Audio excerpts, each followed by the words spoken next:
لنبرچه شعرمش قدیمیه 40-50 سال پیش ترا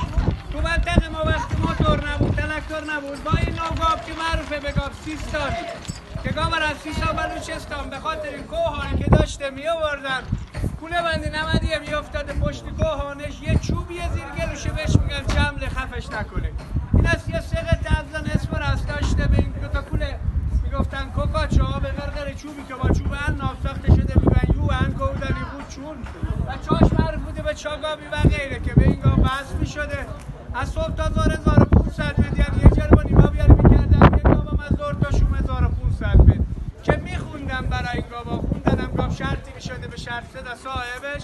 به صدا هر کسی که نمیرفته و بکشه یکی هم تو فاصله که شعر میخوندیم برای گاب دلبش برا میشده